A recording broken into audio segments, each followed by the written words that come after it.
morning, my legitimates, and welcome to today's tutorial. This is my Christmas pattern that I'm releasing over Christmas, I guess, called Harridan. Now, this is not for the faint-hearted. There is a lot of parts to this, and it does get quite tricky, but I will show you the cool features of it. So the front has a sunglasses or reading glasses pocket with a press stud.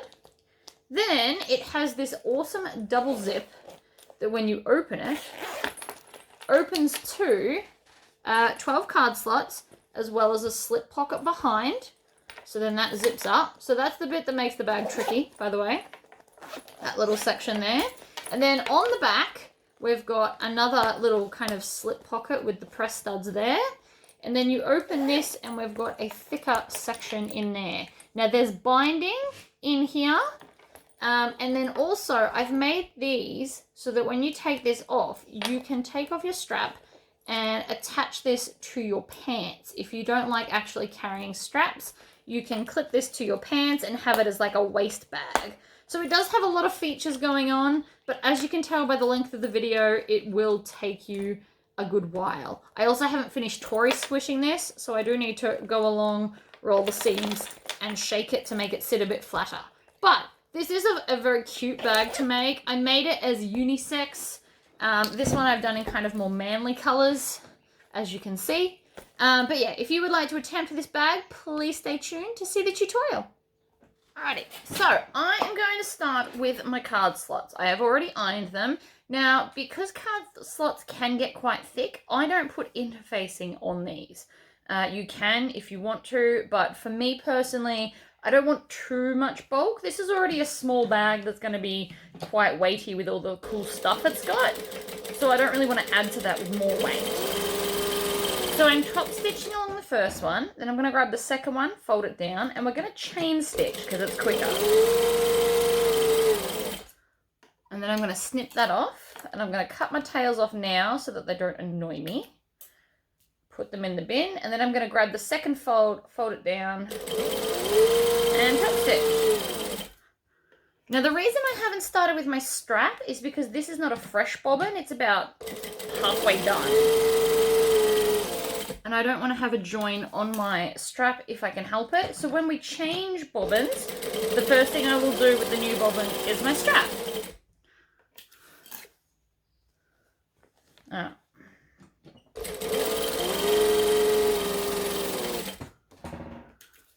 So now we're going to just lay them back again. Now I steamed pressed these, so I don't know if you saw that, but it very easily went back to where it was supposed to go. And then from the bottom, I'm going to stitch up the sides to hold it all in place. You have to go bottom to top though, otherwise it doesn't quite work out. So you just want to make sure it's all lined up and bottom to top. And then I'm going to grab the second one. And if you do a really good iron job, it will just fall nicely back into place. I'm not sure where I got this fabric. It's just been living in my stash, waiting for the perfect bag. It was made in Nigeria, according to the selvage edge. Up the side, snip there, make sure they're all laying flat. And then we're going to go bottom to top on the other side. Now, normally I don't put stuff in the throat of the machine. I always let my bulk outside. But you want to stitch bottom to top with that. Otherwise, you'll get little twists and bends at the side and it won't work out. So now, it's a single piece that isn't going to move around on you. So we need a ruler and some kind of a marking pen. I'm going with red so I can see it. And we are going to mark halfway into the center. So you just line it up at the edge. And again, I'm drawing bottom to top. If I was to go the other way, it's going to snag on my pocket parts. And then I am just going to stitch that line, again, from bottom to top. Back stitch, grab the next one. I'm going to sneeze.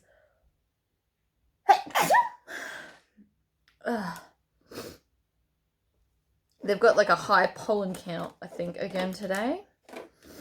Also, they've started bombing at about 7 o'clock this morning, so that was fun. It's not happening now, but there's nothing to say that it won't later. Okay, so now we need our card backs. So they should all be sitting nicely. They're divided in the middle, so now you have 2, 4, 6 pockets on each. So we need our back piece. Oh, I'm just going to go blow my nose. Hold on. I can't promise I won't keep sniffing, but here's hoping I won't. So we're going to grab our card slot backs, which I have put interfacing on. And then we're going to put them right sides together.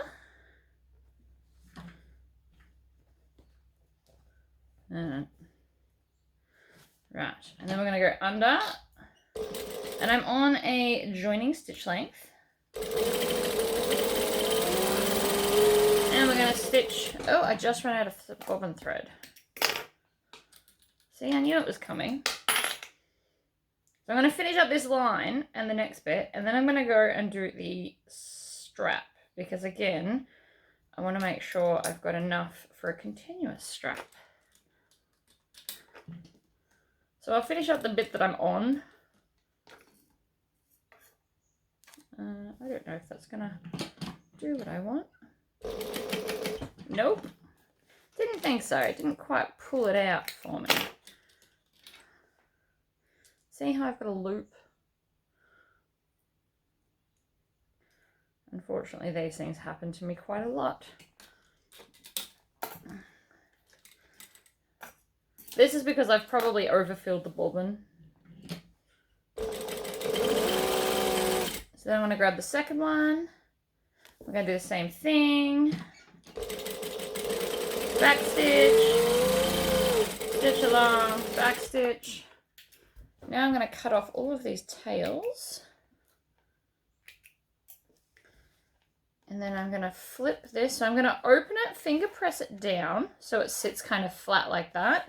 And then pinch it, and you'll find that you'll be able to get it right on that edge seam without having to sew it, iron it, sorry. And that's not all the time, but finger pressing can go a long way so that you don't have to constantly get up and down.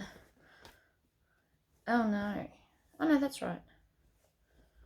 So I'm going to finger press that seam flat like that and open. And then I pinch it and roll it over.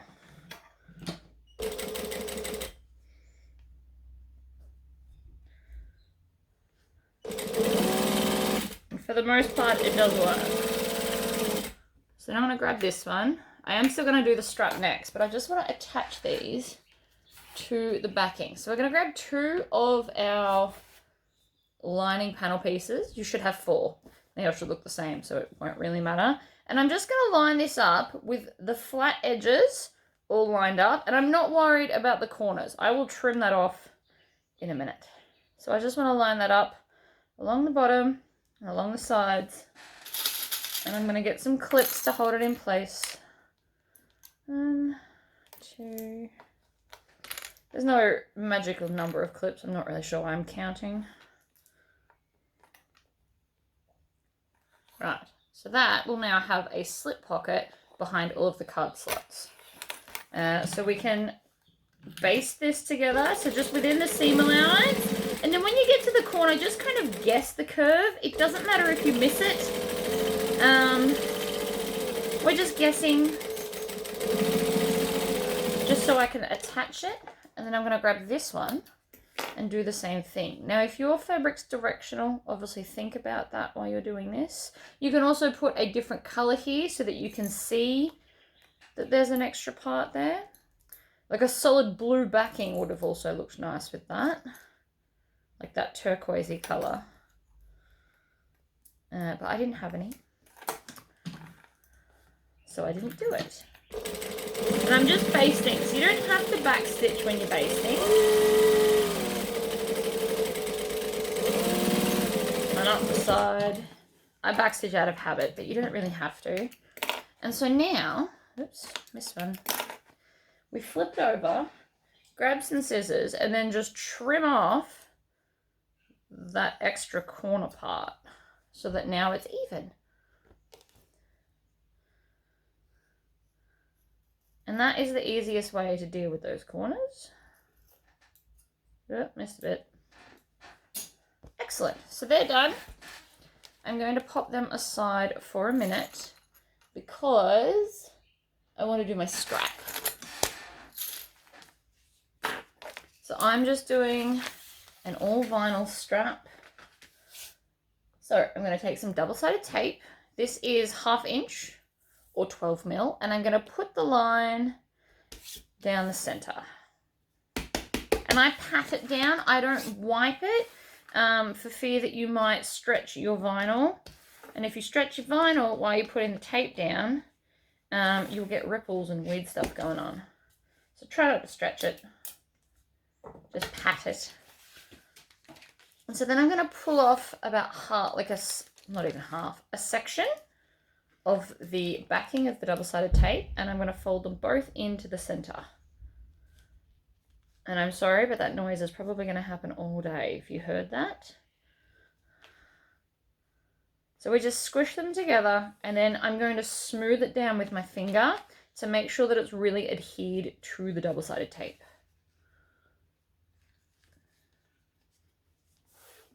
And then I pull a bit more. And the reason I don't pull the whole backing off the double-sided tape is because I'm terrible. And 9 out of 10 times when I've done it, this flips and then sticks to the table, and then I have to fight it to get it off.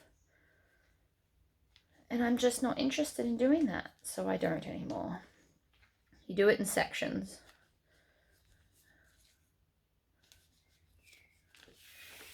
Moving it along.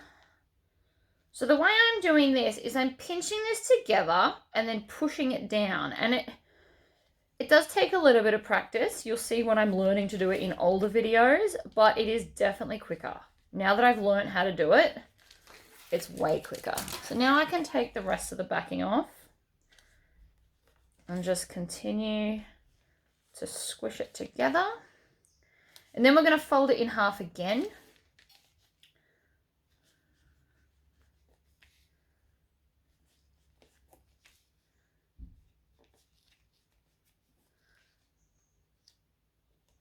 I hear a car outside. I may or may not have a visitor.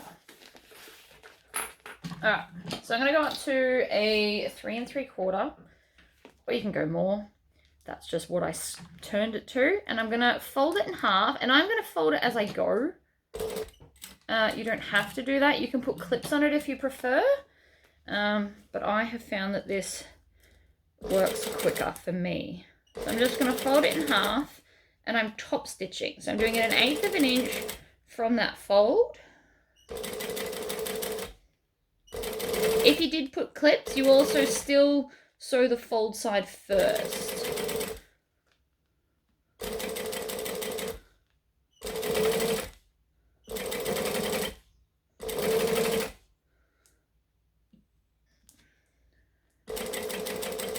And I just do it a few at a time.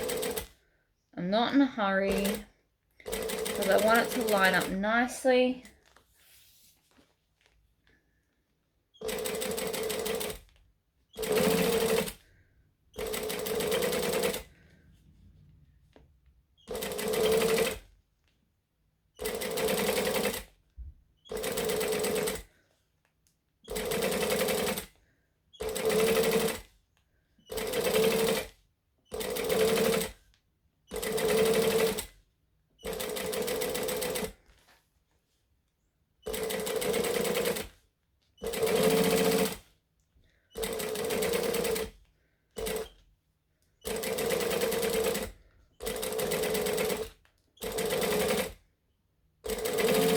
This is quite a long strap.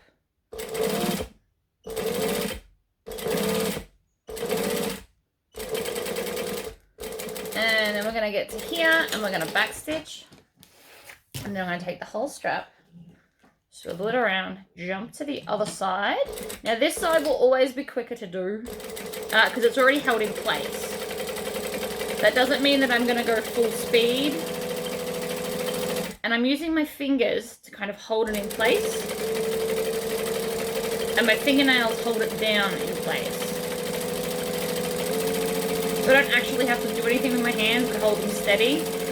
My fingernails are doing all the work right now.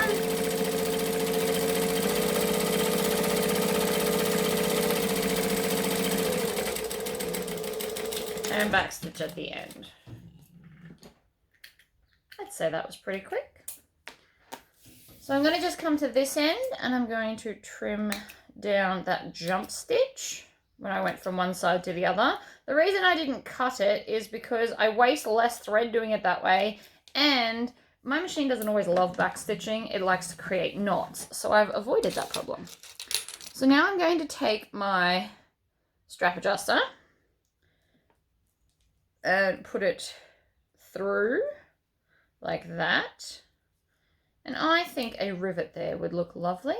So we're going to do a rivet.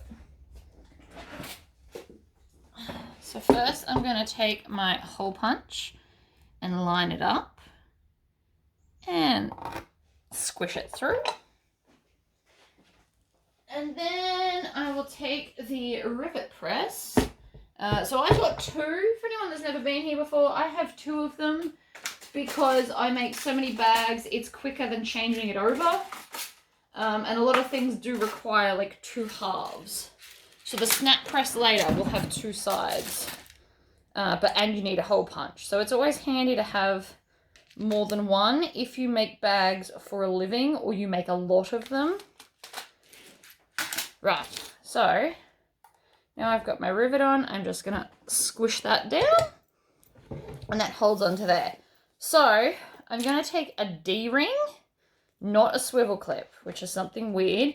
Because the way I design this bag is you can clip it to belt loops if that's your thing. So then we're going to go up one side of the strap. And this might be too thick.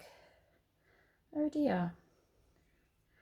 That's not going to work. All right, so I need to get a bigger one of these, which means I need to take off my rivet. Now, the best way I have found to take out rivets is with side cutters. So you just get up in between and then cut it off, because there is no way that I'm going to be able to rip that off. Another option, because this is already a long strap, I can just cut it right there. And that's when you don't want to take it off. And then I'm just going to come back to the stitches and I'm going to stitch and back stitch to lock in those ends. And then I'm going to do it again because this will be hidden anyway. So I've just locked in all those stitches at the end, so it doesn't matter that I chopped it off. And I know that seems lazy, but if time is a factor, you don't want to spend 10 minutes taking off a strap for the equivalent of like 2.5 inches on a long strap already. So I find that easier. All right, so I'm going to go and grab a bigger one of these. These are just some old ones that I bought. I don't stock these because, as you can see, they're not big enough. So let me grab a bigger one and then we will make up the strap. These are the ones I stock on the website. As you can see, the gap is much larger. So we're going to do the same thing again. Now, these have a slight curve in them. I don't know if you can tell on camera. So you want the curve to kind of be upwards. So you want it to curve upwards like that when you're making your strap. So see how I'm going to have enough room now. So I'm going to take the hole punch again. I will save this for another project. They will probably sit in my cupboard for another 6 months. You never know. One day I will find a use for the skinnier ones. If I was doing a half and half strap, it would fit. It's because I've done all vinyl and they're thicker. So we're just putting on another rivet. And squishing it down. Right, so I'm going to have the join part facing upwards. And then I'm going to take a D-ring and slide it on. And then I'm going to go up that side. And then I'm just going to stop and make sure that there's no twist in my strap. Always check, because as you saw before, rivets can be annoying to undo. So you want to make sure that you don't leave any twists and turns. And where did I put my other D-ring? It fell on the floor. So then, with this side facing up, and then we're going to go down into the D-ring and fold that backwards so that that join will be underneath. And then we're going to put another rivet there because that's going to look pretty. You can stitch it. So if you don't have a rivet machine, you can stitch it. You can do like one of those cool little X things. But since this is well, this one's going to be a man bag. That's why I designed the pattern. It is unisex, but it is good for men. So I think the hardware makes it better suited to men. And it gives it a nicer, higher quality finish. But again, if you don't have it, that's okay. Just stitch it. And so that is now, if we put the cap on and squish that, that is your strap done. So this is removable, which is why we did the D-rings instead of swivel clips, because we're going to put the clips on the other part, which you saw at the start of the video, which I always forget. So I can set that aside. We don't actually need that at all anymore. And I am going to move on to, actually I'm going to move back to our card slot section. And we need to build one of our outside pieces. So then we're going to start from the outside of the bag and move backwards. So on this one, we are going to put our sunglasses holder, or, you know, actual glasses, doesn't really matter which. So I am going to take my little curvy piece like this and put it right sides together with the lining. I'm going to go back to a joining stitch length. I'm going to line those up. You can add clips if you wish. And so then we're going to stitch and back stitch. Now I'm going slowly because this is like a tight curve and I'd like it to be neat if possible. And back stitch, and then I'm going to chain stitch the main pocket piece. Now this is a square, so you can kind of start from wherever you like. And I need to leave a gap on one of the middle pieces. So you want to do it on the open edge because we have to top stitch that. So I'm going to start here. So I'm just going to pull this one to the side so I can get under the machine. And then I'm going to stitch and back stitch, needle down, pivot, and I'm going to cut this off because otherwise it's going to drive me insane. I can trim those tails while I'm at it. Alright, and so then down, along the straight edge, needle down, pivot, straight edge. And so then again, we need to remember to leave a gap. So I'm just going to go to here and back stitch again and trim that off. Then I'm going to take my zigzag scissors. These are the Fiskars branded ones. They go all right. They don't like too many layers, but a layer of vinyl and a layer of fabric is fine. It's when you get multiple layers of vinyl that they start to struggle. And I actually think it's more my hand that struggles than the actual scissors. They can get through it.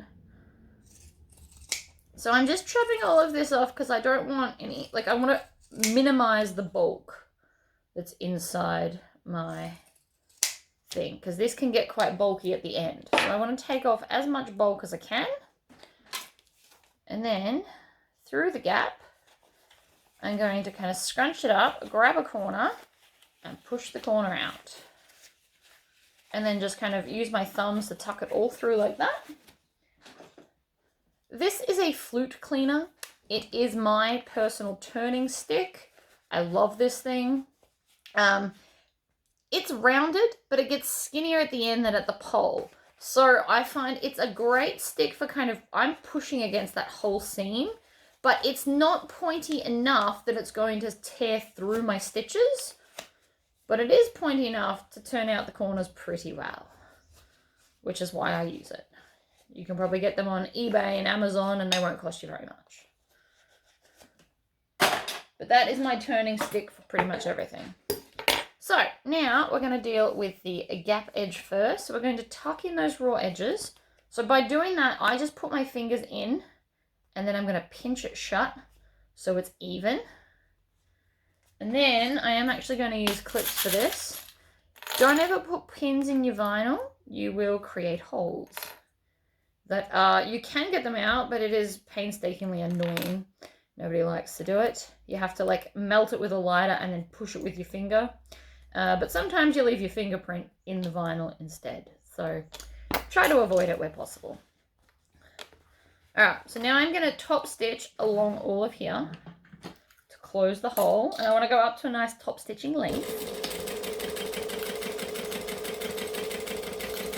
Just pull the clips off as I go, get to the corner and backstitch.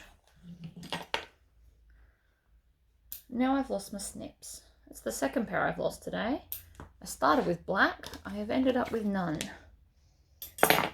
Okay, so this bit's now nice and flat. The rest of it not so much, but that's okay. You can go along and Tory squish this, or you can grab it and rub it against the edge of a table to help it get that curve.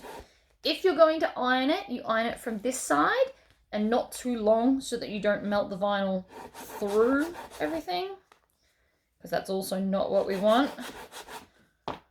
That's sitting a little bit flatter now that I've rubbed it on the table. So I'm going to use my Chaco pen for this, and I'm going to take my ruler and I'm going to measure in at each edge like that. And then we are going to fold this over at that. So we want the lining sides touching. And then I'm actually going to start on it like this, and I'm going to backstitch first so that I don't drag up that corner.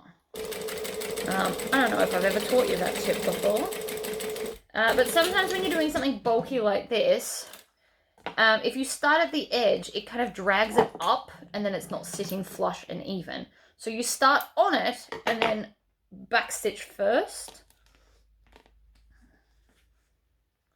So then we're going to do the other side like that. So I'm going to do the same thing where I'm on it like that, and I backstitch, and then I'm going to forward stitch.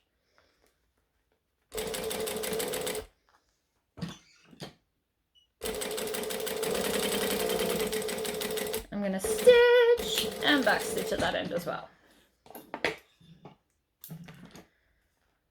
And then I'm going to rub this on my pants, which sounds ridiculous, but it's going to see how I've got all that like chalk dust left on it.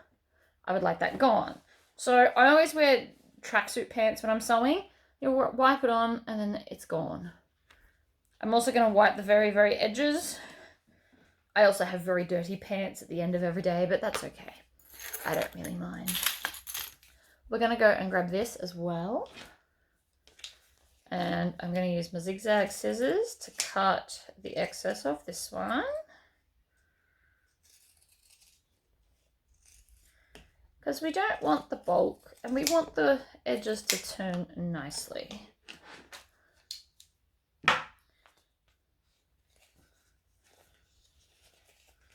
Push it through. Get my turning stick. Even though it's small, I am still going to use the turning stick because it'll get right along that seam and turn it all out nicely. And then we're going to top stitch this one as well.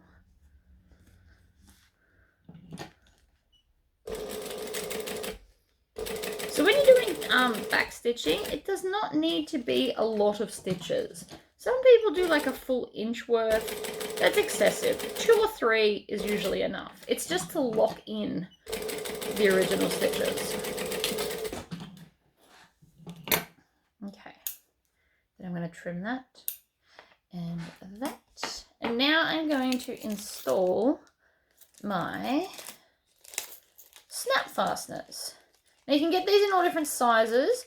I stock 12.5mm, so that's what we're using. And then in like the heavy duty press studs that you see on vests and stuff, I use 15mm. So I have 2 different size stuff for different things. So I'm going to grab all 4 pieces. And then we're going to need the hole punch first. So we need to measure where we're going to put our press stud. First up.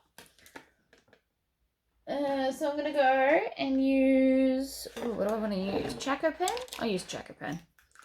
For anyone that doesn't know what a Chaco pen is, it's got chalk dust in it and a little wheel on the end. So as the wheel turns, it drops the chalk. Always fun. So I'm going to do a rough line like that. And then I'm going to measure the middle. And we're going to go like that.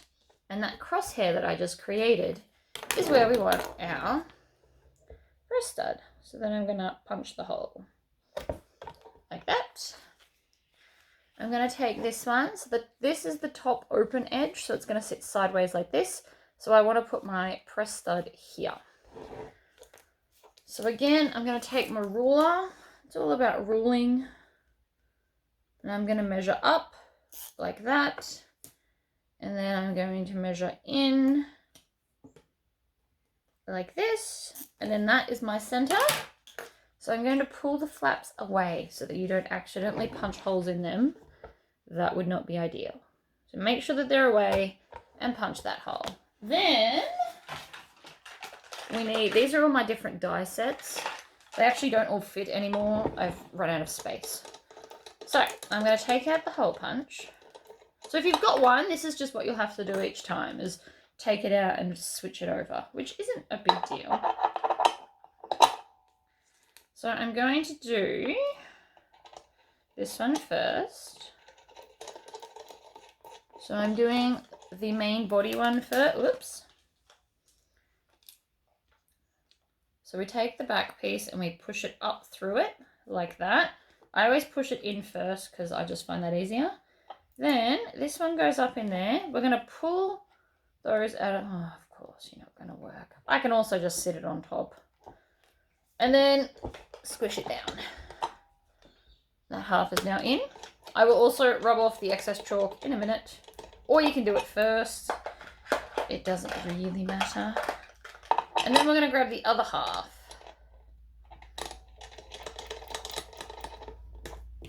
So again, rub it on my pants, get rid of the chalk. This time we're going to push from the top down. So this will sit upside down in this. And this well is perfectly designed for that part there. Then we pop that up in there and it should click in. And then we squish that side down as well. And then before you go any further, check to make sure that they work. I mean, they should, but on the off chance that you've squished something the wrong way, you don't want to go any further before you know that that will work for you. So now that I've finished with that, I'm going to put them away and put my hole punch back in because I'm pretty sure I'm going to put more rivets in this bag. Okay, so now we're going to take one of our outside panels and we're going to attach them all. So, Charcoal pen.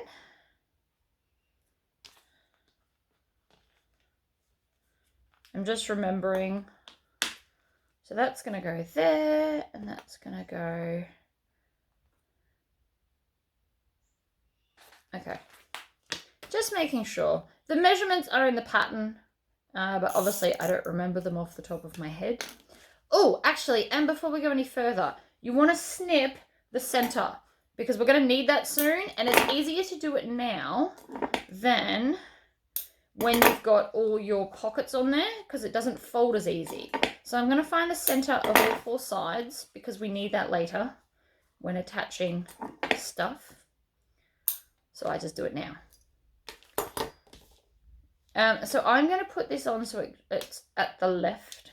So if we find the center of this as well, just if you can be bothered, right? If you find the center of that, that just lines up there like so.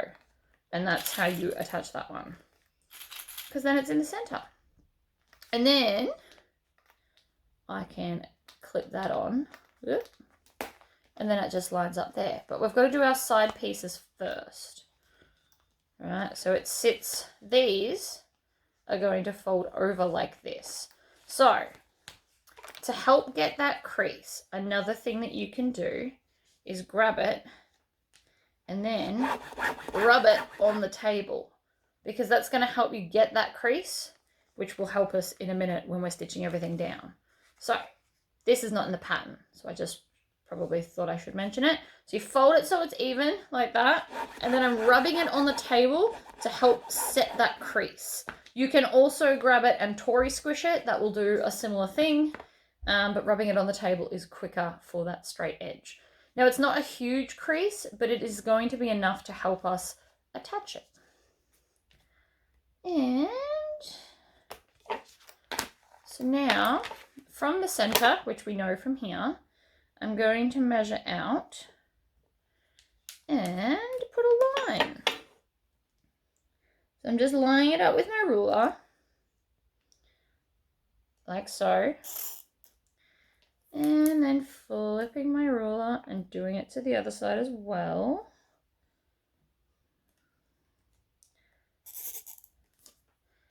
And that is now where we are going to line these up. So I'm going to start with this side, and that is going to sit. So in this corner, so you want it against that end and then up along that side. Now you just have to hold this. If your flap gets in the way, take it off. So I'm going to start up here and I'm going to stitch and I'm going to back stitch. And then I'm going to make sure that this is sitting right on the line that I drew.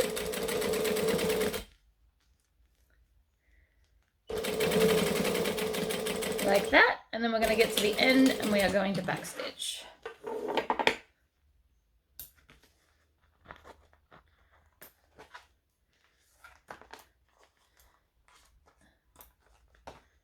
Take off all of those tails. So now it is kind of attached. Then we're going to push all of this over and we're going to do the other side. So again, it lines up here. So we want to make sure that everything is lovely and even and you're on that line. And we're going to stitch and back stitch. And then we're going to go at that line. Now, obviously, if you don't want this pocket, you can just leave it off, or you can change it to a different pocket or whatever. Because this bag does have a lot of parts. Okay, so now it should look like this, and it looks like a box, basically. So now what I'm going to do is I'm going to squish this down so that the edges line up, and then I need to top stitch along here. So this part here is going to be quite thick. So if your machine can't handle thickness, make it out of fabric. And that's that problem solved. So again, we're going to have that problem where if I start at the edge, it's going to wreck it. So I am going to backstitch very slowly because this machine doesn't like backstitching layers. It will do it because I tell it to, but it usually just makes me very nervous that I'm going to snap a needle. Right. Trim off the tails like so. And so now we have a pocket. So it springs up, but we've created that crease so it will sit nicely. And then we just attach this. So I'm just going to baste this on because I love basting, right? And it will sit up a little bit. So if I had have made it so it sits perfectly flat like that, it wouldn't fit your glasses and clip together. So there is kind of like a little bit of a lift here, but that was intentional. So if you've got that, that's a good thing. I just wanted to explain that. You don't want it to sit perfectly flush or you won't get your glasses into the case. And since that's kind of the point, we should make sure that that's a thing.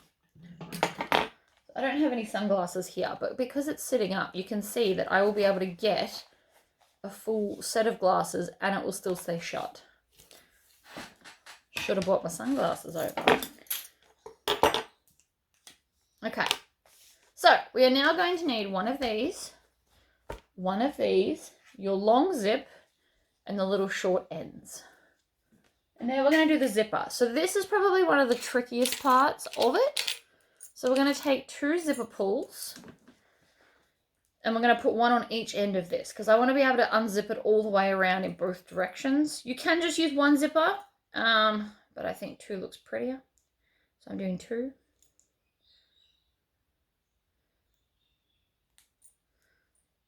So we're just going to, I just wiggle it till it goes on. So that's one end, and then I'm going to come to the other end and put the other zip on.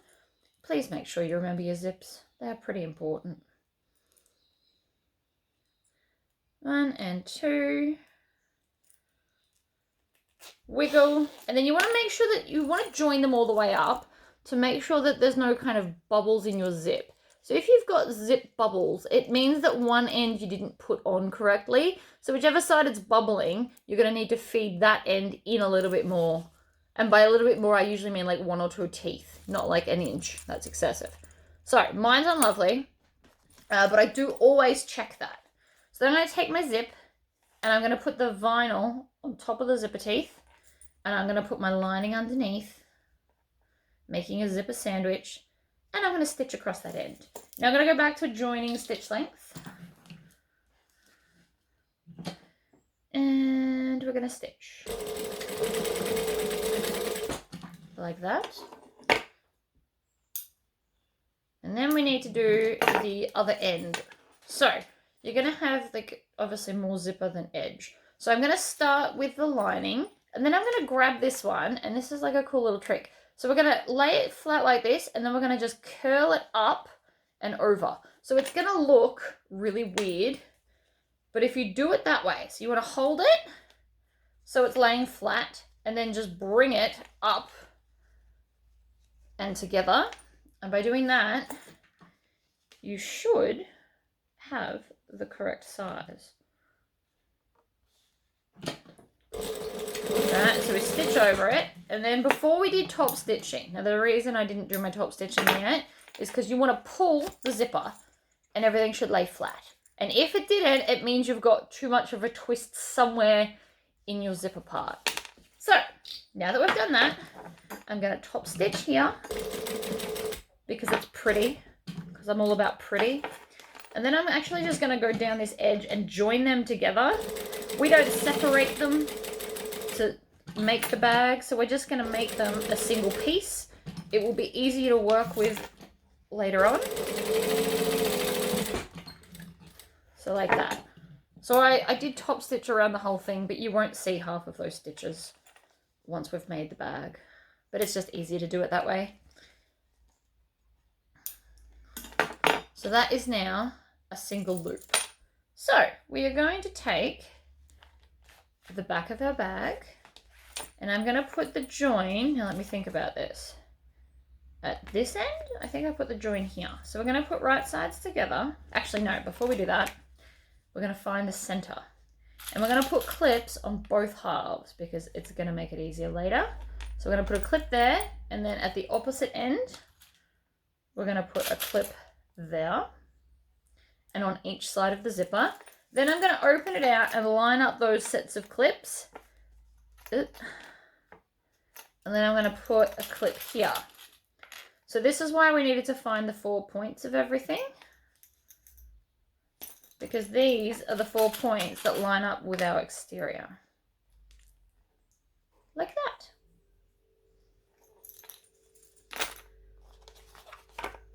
So we also need the 4 points of this. We need the 4 points of everything, really. You could almost start your day with cutting the center of every panel.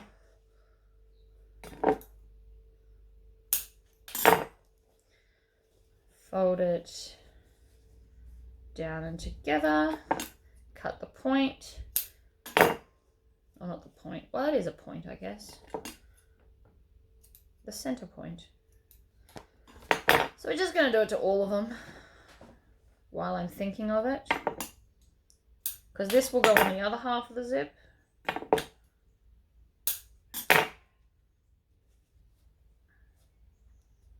So this bag has got a lot going on. You can simplify it by taking out some of your pockets. You don't have to do as many card slots. You could do one wall of card slots, and then the other side could just be a slip pocket. While we're at it, I'm going to grab the other pieces, and we're just going to do it all. And then I don't have to think about it anymore.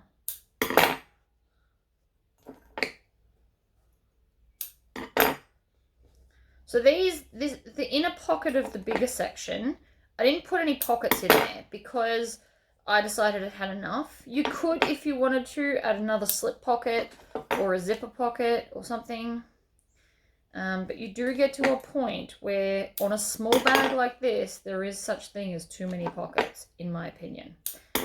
So I could have just kept adding them, but then it's overkill. And it'll take you like 3 hours to make the bag. Okay, so that's all the points on that one. All the points on that one. We're going to grab our other outer piece and do that one as well, just while we're at it. 1 and 2.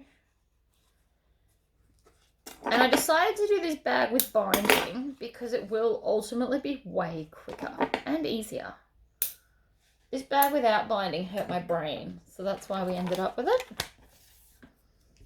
Oh, I can see someone walking up. Sorry about that. I have a package.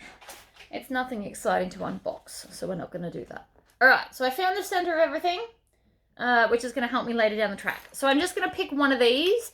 They are identical, so it doesn't matter, but if you've got a favorite one that you want on here, you can do that. That's fine. And then I'm going to take this, and I'm going to put it right sides together, and this part goes at the flap. So the center lines up with the little notch that we made earlier. So we're going to put that there like that. Then I'm going to add, so this is going to be a lot of clipping, guys.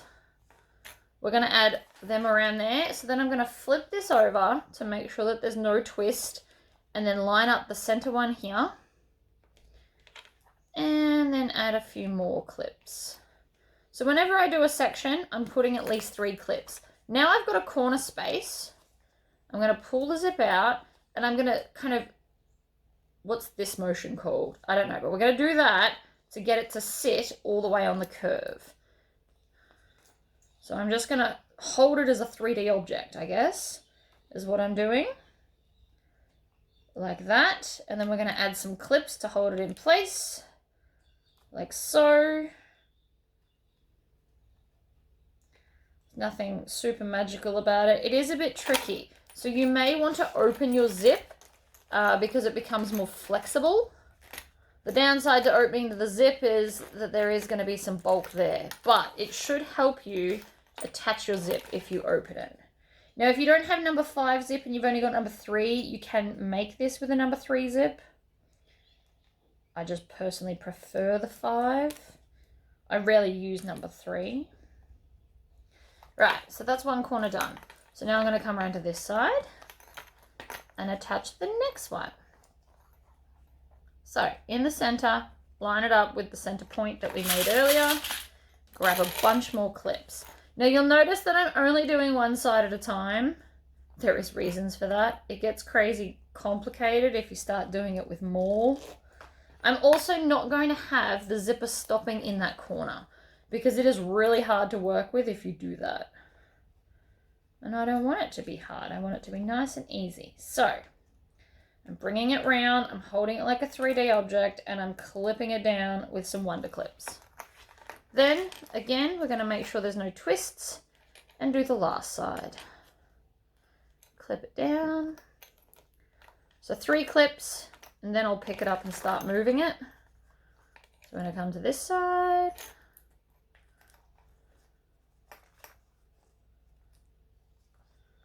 Like this, over and around, like that. And I'm holding it, I don't know if you can see that, but I am holding it like the 3D object it is, because that's the way you want the zip to sit.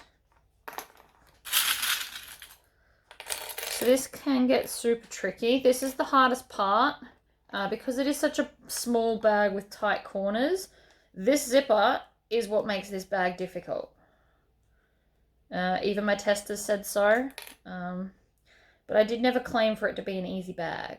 So, not for beginners, guys. Because you'll hate zips. If this is the first bag you ever make, you will hate me and hate zips. So please don't do that. This is a good bag if you wish to challenge yourself with a new skill. Alright, so that is now on. I'm going to take this and I'm going to twist it around so that it'll sit in the middle. And then So this is the side. You just need to think about which way this goes on. So we hold it like this. This is the top. It closes this way. So then this is the bottom here. So I'm going to take this and I put it on. Actually, no. Here's something I'm going to do that I didn't do in the pattern because it's just occurred to me now. I am going to stitch this on in the, like, baste it down along this flat edge. Because that is going to help my cause. I didn't do great stitching there. I never claimed I was going to. That's fine. It's now basted right there. You could baste the whole way around, but the reason for basting it there is because that's where we're going to turn the whole pocket through. So it's easier to have the zipper at least attached to one thing. So, bottom to bottom, line up that center point. I'm just going to put a single clip to hold it in place, and then I'm going to just start clipping it at the sides because that was the gap that we were leaving because I want to turn it through. So you want to leave like a pretty big gap because it is a pretty bulky bag. Then we're going to start with any kind of side point, and I'm going to line them all up and add this lining into all of my clips. So if you wanted to baste the whole zipper, you definitely could do that. I'm not going to.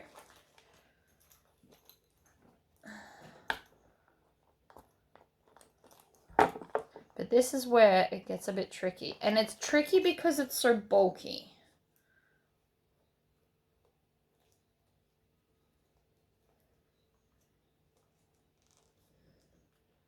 Especially at the corners.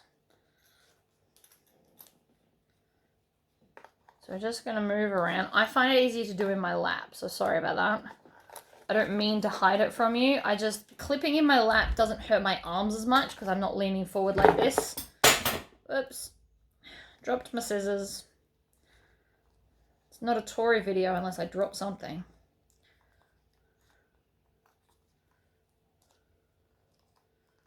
It's not that I'm clumsy. I'm just not careful.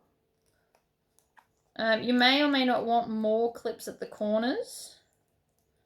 And then to stitch this, I am actually going to change to a zipper foot because it is tricky. It's like a weird, big, thick pouch. Now, another way to make this easier on yourself, if you don't have that exterior pocket kind of fighting you, you will probably find this a lot easier to stitch because it'll be flatter and fighting you less.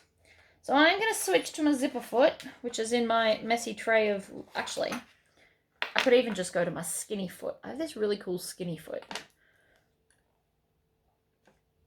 Now, normally I don't change zippers, and I recently made another thing that was similar to this, but it didn't have all the bulk, so I didn't need to change zips.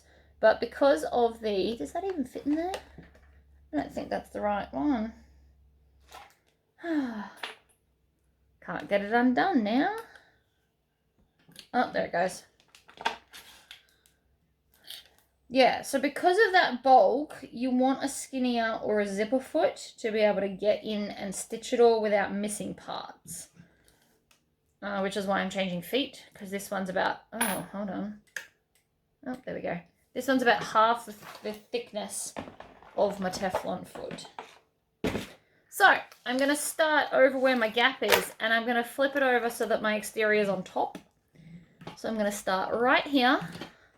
And I'm going to stitch, and I'm going to back stitch, and then I am using my fingernails to kind of poke around and feel where that zipper is, because I obviously don't want to stitch the zipper teeth, but I switch to the mini foot so that I can get nice and close to it. And I am going to clean up my clips as I go, or stuff's going to get real hectic on my table.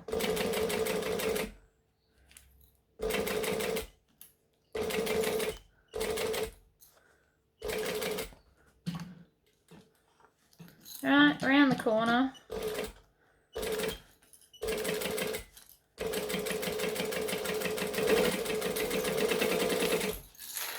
All my clips are now facing the wrong way, but that's alright.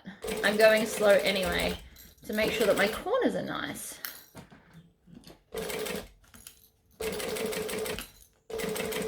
So I'm doing about a 1/4 inch seam allowance right now. And I say about, because if you're a little bit out, that's okay. And then I'm going to backstitch, leaving my gap, like so. Now before I turn it through, I am now going to flip it over and see if there's anywhere I missed, because I thought I missed this corner. So see how I missed there? I got like right on the edge. That's not going to work when you turn it through. So now I'm going to come back to this side, and it's because my zipper teeth were in the way, because I could feel them. So I'm just going to come back to here, push those zipper teeth with my nails over there, out of my way, and redo that corner, like that, where I've now actually caught the fabric. And I'm just going to trim off the bulk at the curves, just a little bit. I'm not doing too much. Most of it can stay, but just a little bit. And then we turn it through the gap. Pull that bit out first. Then I'm going to pick a corner, any corner. Might do this corner. And we want to push it through our gap.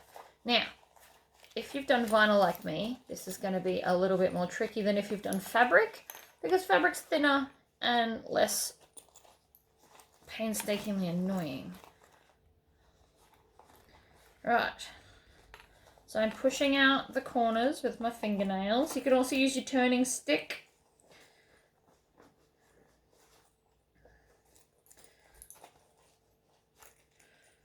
Right, you want to really get those corners out, because the corners are tight. You kind of want to wiggle them out a little bit like that. Right, done. So now we've turned it out. We've just got this gap at the bottom. So what I want to do is I want to turn this under like that, and I'm going to clip it in place. So I'm going to turn it under, and because it's attached to one side, we're mainly about turning under this edge and holding it in place, because then we're going to top stitch. So I'm turning it so it's in line with that, like so, and then I'm clipping it. And I'm going to actually add quite a lot of clips to this, because it's going to want to fight me. And I don't want it to fight me. I want to be able to stitch this in one go so that I don't have any issues. So like that. And one more there. Right. So now I've closed, well, there's not really a gap on this side, but I've closed this gap. Don't worry about how the zip looks. It is up against because of the clips, but I need to hold that lining in its right place. So I'm going to go back to my other foot, because this one's not Teflon and I'm about to stitch on vinyl. I know I shouldn't use bobbins for this. I know a lot of you tell me often that I wreck the edge, but it's the same one I use for all of it, and I very rarely ever put that one in my machine, so I think it's fine. Right, flip it over. Where are we going to start? Anywhere you like. I'm probably going to start, I'm going to open this because I don't want to stitch that down. I want less bulk, so I'm going to stitch under the flap and around. So I'm going to start pretty much on the flap so that I hide the join. I am not going to back stitch. And I'm going to get to here, and I'm going to go around the bend. And I'm going very slowly, as you can hear. And then as I pull those clips off, you can't really see, but it bounced back. So it's not an issue. I'm going to turn that up.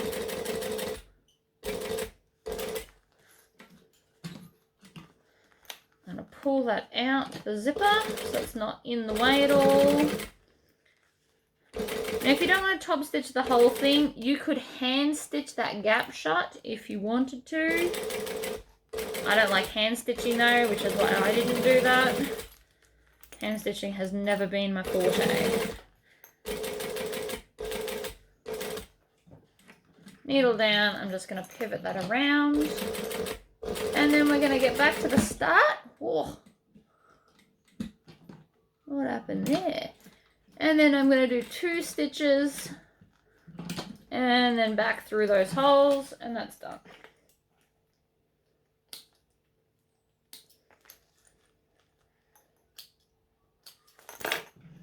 And then I'm going to clip that back down. So that is now officially one wall of your bag. That one was the trickiest wall. That's why we started there. If you can get to that point, the rest is much, much easier. Okay, so let's go on to, we're going to want to do our next wall.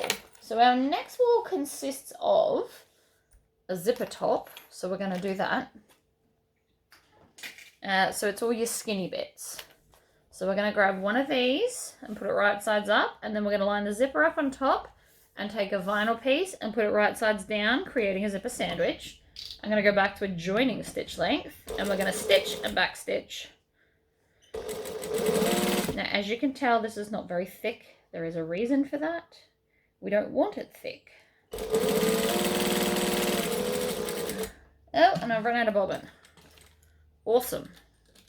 I'm going to hit pause while I do another one. All right. New bobbin is in, so let's try that again. We're going to pop that down along there. This bag would actually look really nice in like a waterproof canvas, but like not the ones I stock, although it might not be bad, but like the thicker ones, not crazy thick, because then you'll have the same problem as the vinyl, but thicker vinyl, like a canvasy. You could even do it like a normal canvas. That would look nice. Or a black denim. Anyway, I'm now going to fold back both of these. So I want the back one and I want the top one. And I'm going to bring it back and I'm going to top stitch it with my 3 3/4. Now we're binding the other part of the bag, so it doesn't matter that I'm doing it this way. And you want to make sure when you pull them that these are lining up. So you want the vinyl and the edge of the lining to match up nicely when you top stitch it.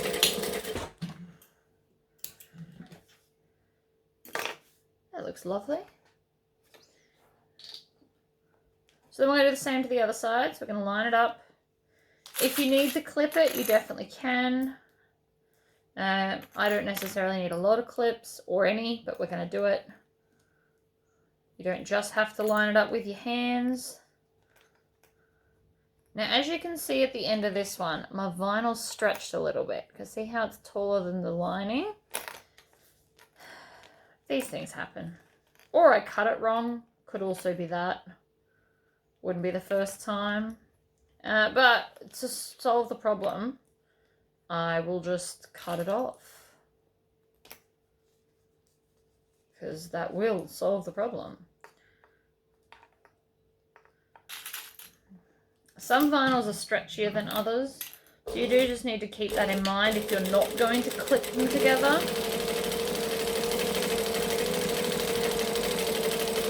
And back stitch. Crank it up to our decorative stitch length. I mean, you can go all the way up to 5 if you want it really long. It doesn't really matter. It's your world.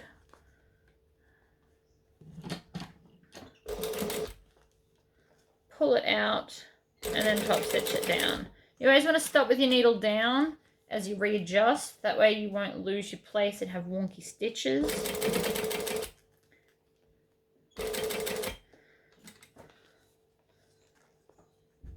So we pull it out so it's nice and flush. Stitch. Pull it. Stitch. Get to the end and back stitch. And then I'm just going to chop off that excess vinyl right there so that it's even again. We need a zipper. Again, you can put 2 zippers here if you want to. I actually just put 1 for this one. It's your choice. You do you. I'm not your boss.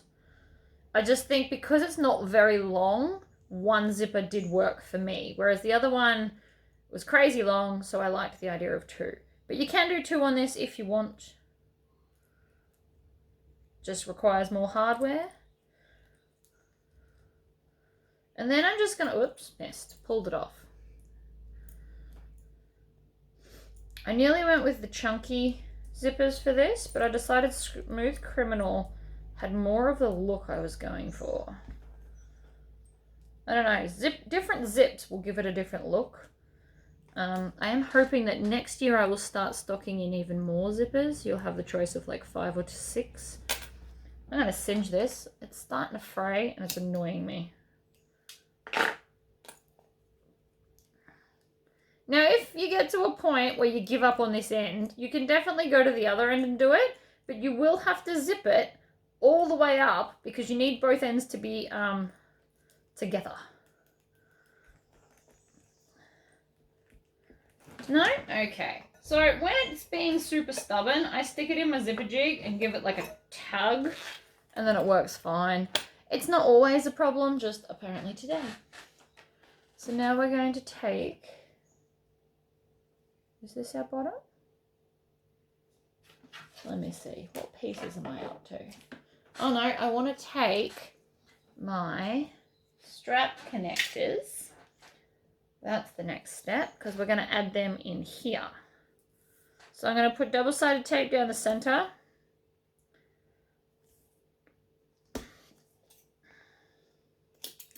And then we're going to be adding our little 1/2-inch clips. Now these aren't the ones I stock on the website. I bought these ones and then I found better ones. So I'm just using these up. There's nothing wrong with them. They do still look nice, but I liked the look of the other ones better. So the websites ended up with different ones and that's okay. And then I'm still just going to fold this into the center. Now this is obviously a really small strap, but do it.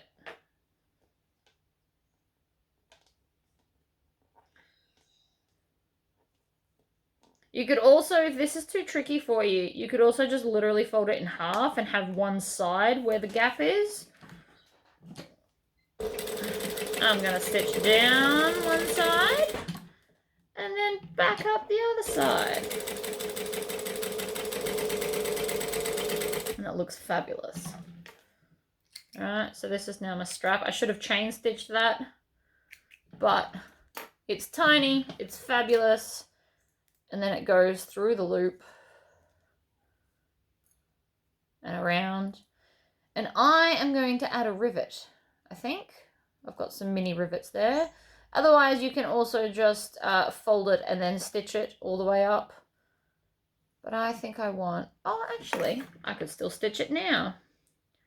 Just line it back up and stitch through the other lines that you just did.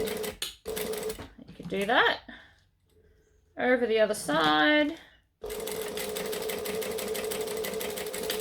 That works too. So now it won't split open.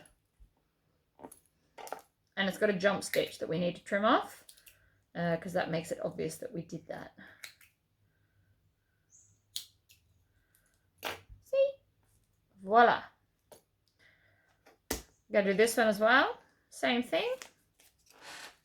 So the other way you can do it is you can just fold it over like this, but then you'll have a raw edge. So if you've got edge paint, you could then edge paint it or whatever you want.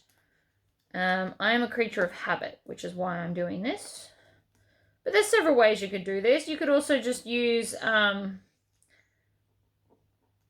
you could get 2 1/2-inch pieces, stick them together and have 2 raw edges and then edge coat both sides. And that could be like a look that you do. Like if you're making a red bag, you'd edge coat the sides in black or something and have it as an accent, which would look very cool, just so you know.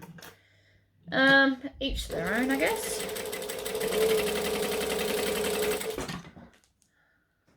It's your bag after all. These are just the quickest ways that I have personally found to do it. It doesn't mean you have to do it my way. So again, we're going to thread it through, fold it in half, and then I'm going to stitch up each side. Now these are swivel clips, so there's no right or wrong way to put them on.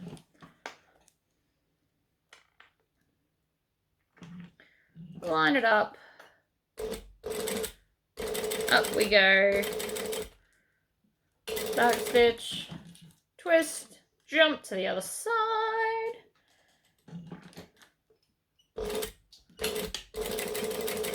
And down.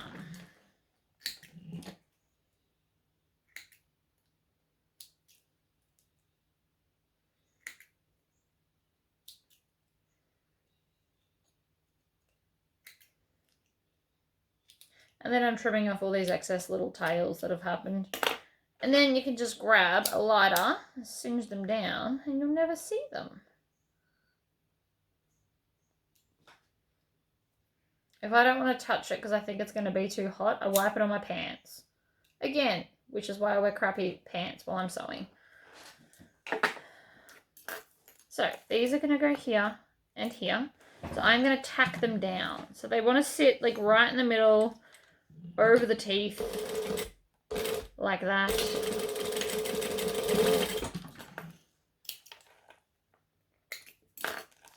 And again, because this is going to be bound or binded, or however you want to say it, I can just stitch over all of it, doesn't matter.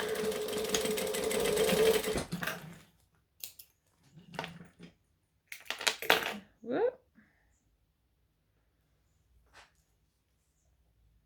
Okay. Next side. I am missing a bit. Where is the bottom? We're going to put this aside for a minute because I'm missing a bit. And so that should be all your hardware, by the way, because that was just an extra one. So all your hardware should now be done. I want to move on to the other side of this.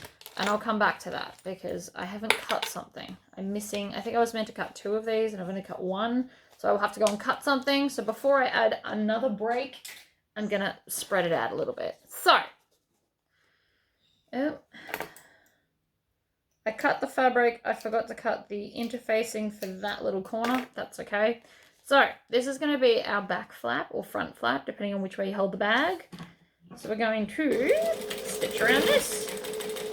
Oh, that's not the end of the hardware. I forgot the press studs for this bit. Whoops. I lied. That's why that packet was there, because I'm going to need them for this one.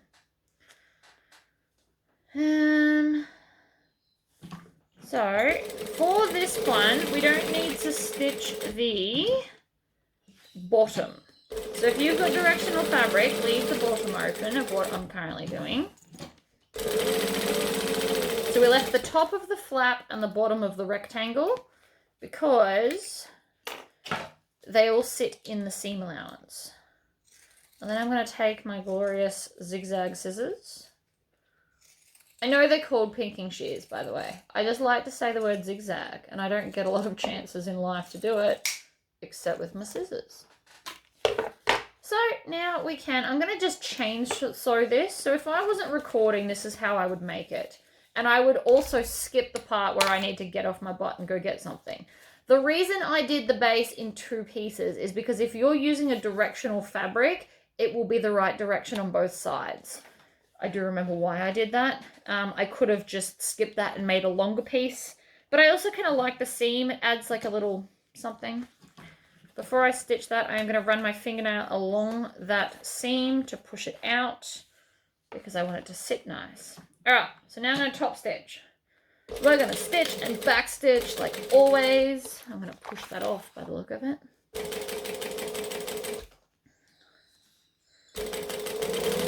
This is what happens when I cut things late at night. This is why I don't work at night time, guys. I always forget bits. Back stitch. Trim this one. Again with the zigzag scissors. So the rest of this bag I generally find pretty easy. It was that first flap with the zip all the way around that I find the trickiest, which is why I started there. Because if you watch that and go, oh hell no, you won't make the bag anyway. And I understand that. Not all patterns I make are easy. But I've given you plenty of warning. So if you then want to go ahead and do it, by all means, challenge yourself. If you've been making bags for a while, you might enjoy the challenge. Alright, so I've poked out the corners. I'm now going to chain stitch and top stitch this one as well. So these all just sit nice and flat on the thing. It's not like the sunglasses case where it's going to stick out at all. So this should be nice and easy to stitch on. In fact, I possibly also maybe should have put this pocket on the other side. I don't know. Whatever, it's fine. So, now I've got these. So they're going to sit like that. So we're going to take our last panel, well, our last outer panel, and I'm going to be lazy. So I'm going to fold it in half to find the center. And then I'm just going to line up the center bits with the center bits so that I don't have to measure in. And I know that seems lazy, but I don't really care, to be honest. So I'm going to line that up there. I'm going to add some clips so it doesn't slip. And then I'm going to do the same to this one. So the open edge goes along the edge. Feels pretty obvious, but I'm going to say it because I did nearly stick it on upside down because I wasn't paying attention. Right, so that'll be how it sits. If you wanted to, you could make this bigger and have a pleat if you needed a bigger outer pocket. It depends on what you want to hold in your pocket. That's entirely up to you. This pocket isn't big enough to fit the phone, just so you know.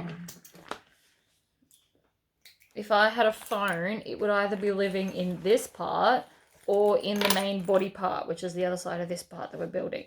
So, we've now got that, which looks lovely. And I'm going to have to punch some more holes. So, let's get that out and get it going.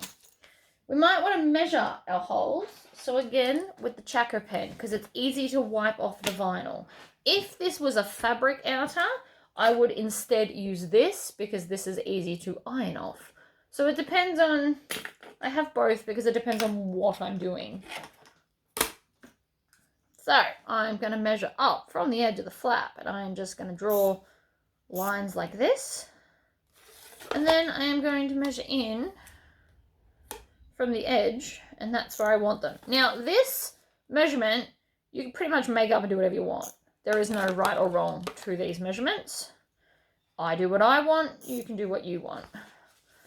My current measurements, and I'm not even sure what I put in the pattern because I designed it over a month ago, is... Oh, that's right. We're going to make this sit up a little bit. So again, I don't want this to be... If I put the holes... So that sits there and there. I want to explain this. If I did that, your pocket is going to fit nothing and close. I also need to stitch up the sides, but I'm going to do that in a minute after I've attached these because it's easier. Just so you know, I'm not crazy. There is a plan.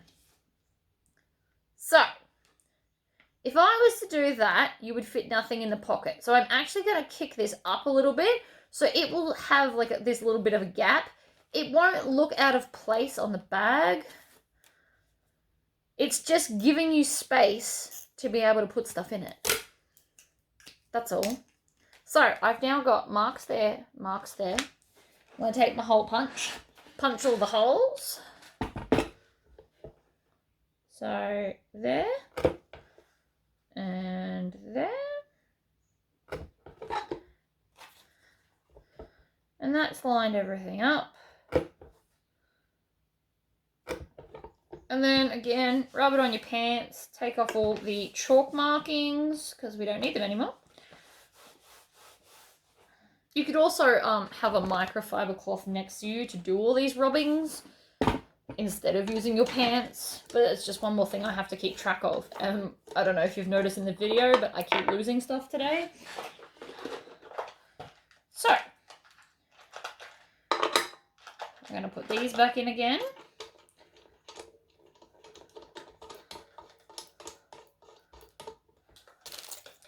And I mean, you don't have to build it in this order. So if you've only got one press and you get sick of changing it all the time, make all the exterior pieces first and then do all of the press studs. Like, however you like. That would be quicker. Oops, I just dropped that. Of course I did. It's all right, I've got another one. Now this is meant to sit up in here, but I think oh, there we go. Just twist it a little bit and squish. So this is going on the bottom piece, and then the fancy ones will go on top.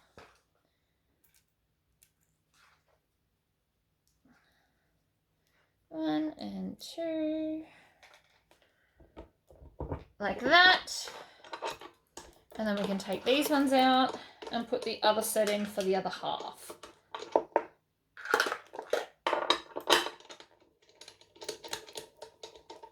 Like so. So then this time, the nice fancy part goes on top, and we're going to press them backwards. Like this. Squish. Grab another one. In. And squish. So I sell these in packs of 4. So technically you'll have a spare one if you bought them like that. But I am probably going to do up kits for this bag. And so then you want to just, like before, press them together to make sure that they worked. Because if they didn't work, now's the time to be able to fix it. While you've got, you know, the space and stuff. And then I'm going to put my hole punch back in. Because I use the hole punch and rivet set the most, I always put them away when I'm done. Even when I'm not on camera. Because this is always one that I will go to first. Because this pretty much punches most of the holes for most of my hardware. Except the big grommet ones. But that's like a whole other thing. So, now I'm going to stitch up the sides. Now because I top stitched all around, I'm just going to go through the same holes. You could have also just top stitched the top.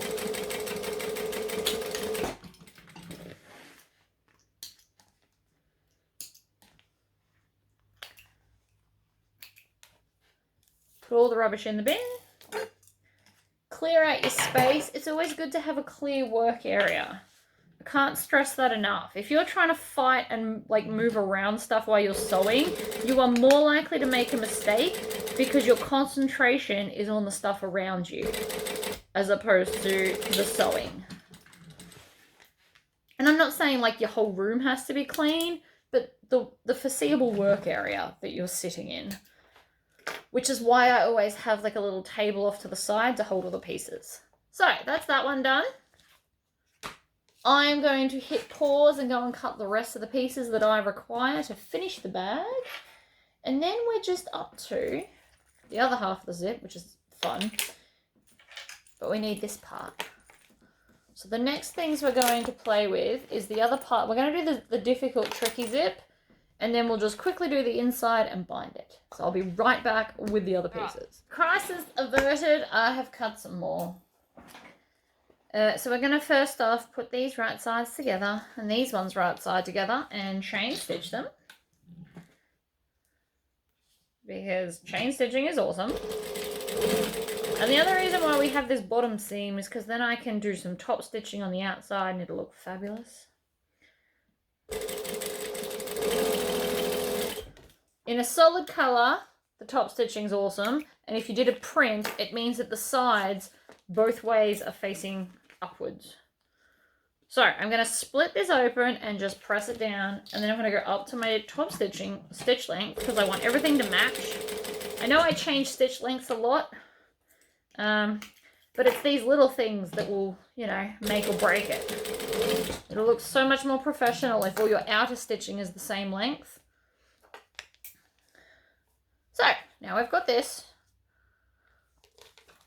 So I'm going to take the big bit, our second zipper with our clips, and I'm going to put this right sides together and this right sides together. So we're still making a zipper sandwich, just in the other direction, because we're going to bind the bag. So we're going to stitch all the way across here.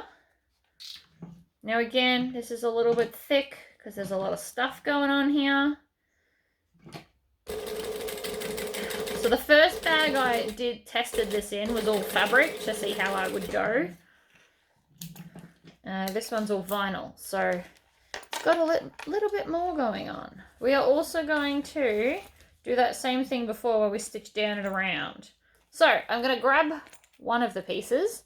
You can do lining or outer. So we'll grab the lining to be consistent with the other one, and we're going to join it up here. Oh no, and then we're just going to do that. So you're going to have like these, like a figure 8. It's not like the other twisty one. I lied.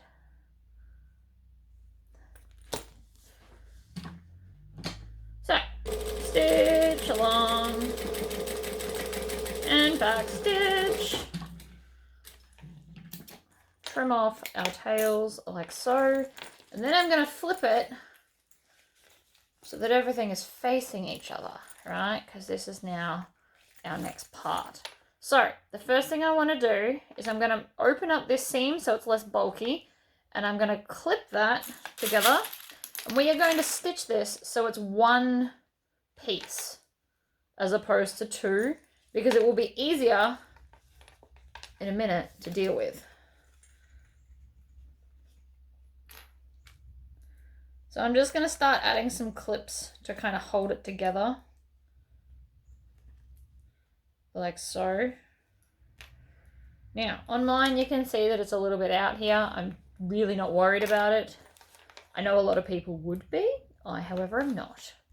So I am going to stitch the whole way around. So I don't really need to clip this, but if it's moving too much, come along and clip all the way around everywhere.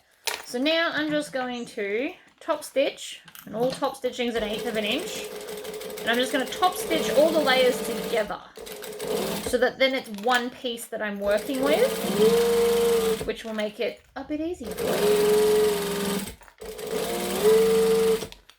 Alright, we're going to go all the way around and then back to the start and back stitch because it's habit. Right, so now it's joined. Then we're going to do the same to the other side.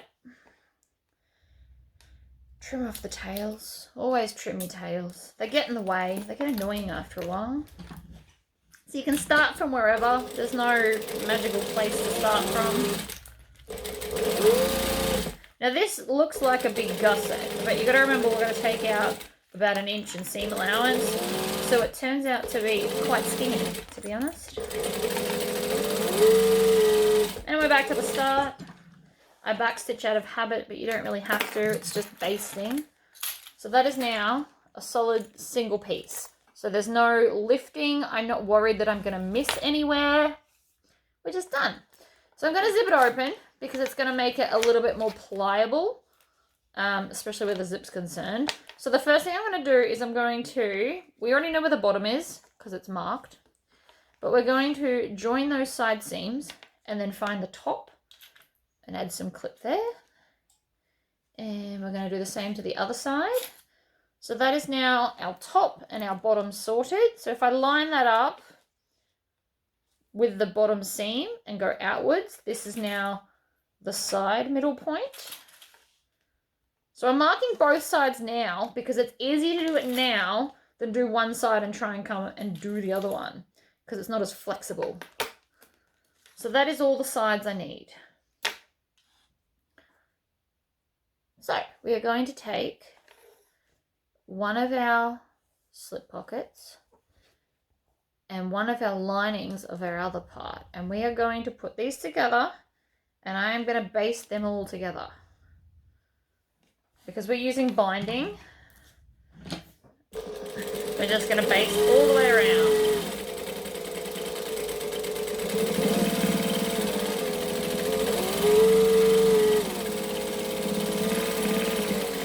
Like that. So now that is also one piece to deal with, because now we need to attach this with this and this. So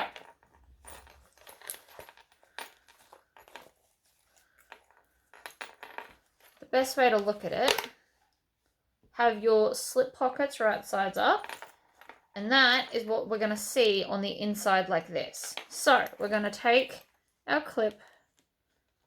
We're going to take a lot of clips again.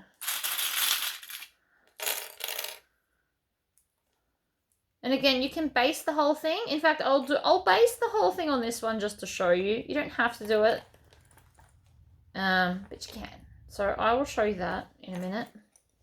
So we're going to get the side center with the other center point, which is there. Clip it, and then this base. So I'm doing all like the center points, and then you can work your way into the corners. I always like to put 3 clips before I'm working towards corners though. And then join that one there, like that. I don't know how long this video has been going for, but I imagine it's been a while. There's a lot going on. But I promise if you do try to do this bag, you will feel so accomplished when you've done it. Right, so then we're going to grab, I'm doing the corners now. So I'm holding them, I don't know if you can see that, but I am actually kind of pulling them around so that they're sitting as a 3D object, because that's what they are. And because I'm binding, I won't need to switch to the other zipper foot for this, I don't think. Pretty sure I don't need to. So we're going to clip there, and then I'm just kind of going to tug at that and get all the way into that corner. Now I'm going to move the zip from the corner because that always messes it up, for lack of a better word. So now I've got there. I've got one more corner to do. Again, I'm going to zip it up a little bit so that my zipper's on a straight so it doesn't mess up my corner curves. And I reckon 2 more clips for there.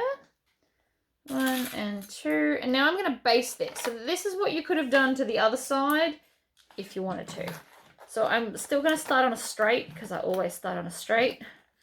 Take the clip off. And I'm just going to do it within the seam allowance. So I'm stitching like 1/8 of an inch from the edge.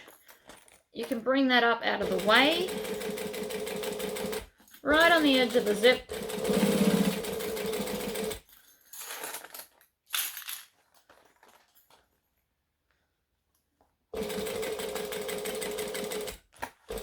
Going around. We don't want to see these stitches later. Oops. So that's the important part of this. We don't want to see this later. This is just holding it temporarily in place, and I just missed the zip then. That was my fault. I was too busy talking. So the zip slipped while I was stitching, and I missed it. And at a corner point, it's pretty key to not do that. So we're just going to come back.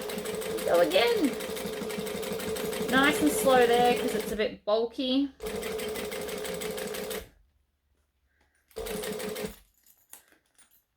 Move the zip again. Alright, so that's now basted in place.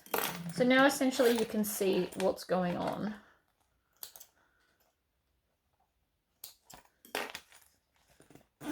Right, so you want to make sure that they're both up the right way. So that's what the inside will look like. And then it will zip shut like so. Right, so that's your outside. You've got your zip all the way around. So now we just need to add on the other bit. Push all of that into the bin. I'm going to zip it open because again it's going to be easier. And then our center top point, because we've marked it, needs to be the top part of the zip here. Like that.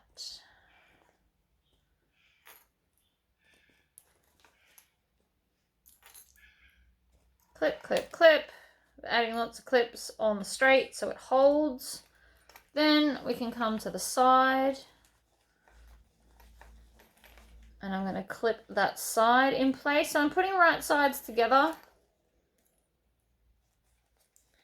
This is where it's going to start getting crazy, because I did it in vinyl.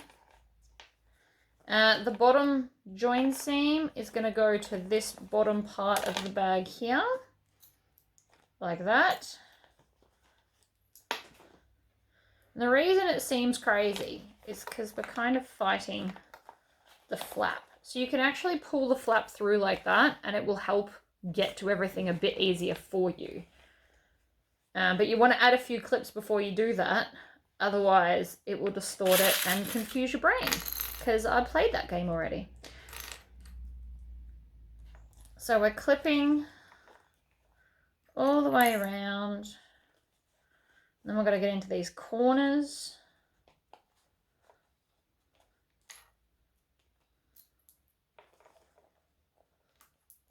Like so. So I'm going to go around and do all the corners.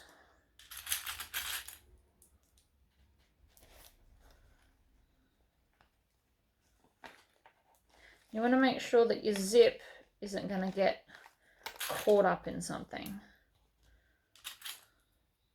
So it actually did help to baste, because now I'm not trying to fight the zip as well. The zip's stuck in place. So wherever it ended up is where it's going to stay. So it probably is making it a bit easier. I do want to zip that up a little bit, because again, I don't want my zip in the corner. It's going to make it tricky. And I want to avoid tricky. Right, so then we're going to clip with some clips. Now, even though it's sitting the way I want it to now, I'm still adding a lot of clips. Like, that is a lot of clips, guys. But now, theoretically, fingers crossed, nothing's going to move on a stitch. So I'm going to start on a straight, and there's like a bit of a gap in the clip, so I'm going to start there and pull a clip off. And I'm going to stitch. And I'm going to back stitch. Actually, I'm going to lift the stitch. I don't know why I didn't back stitch. I just didn't feel like it. Push the flap out of your way. Don't contest with things you don't have to. It'll just annoy you.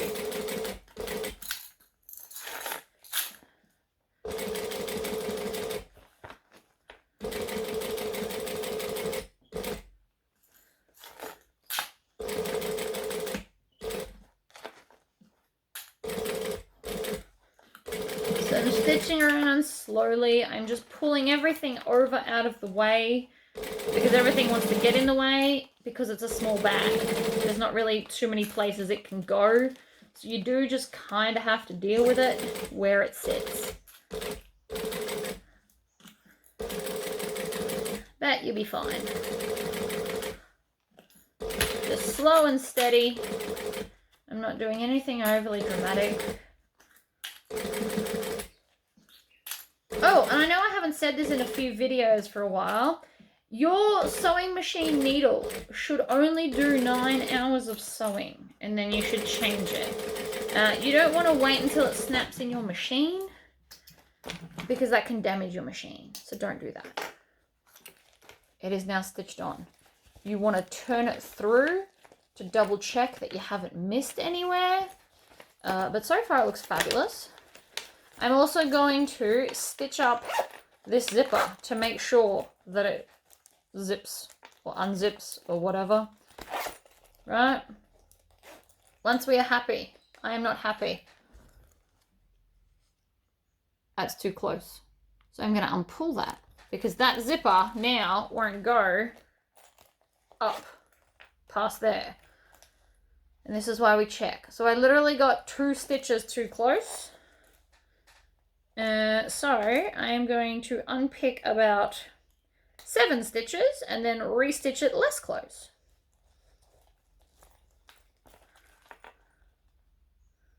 I'm going to come in here and trim them like that. It was literally 2 stitches too close.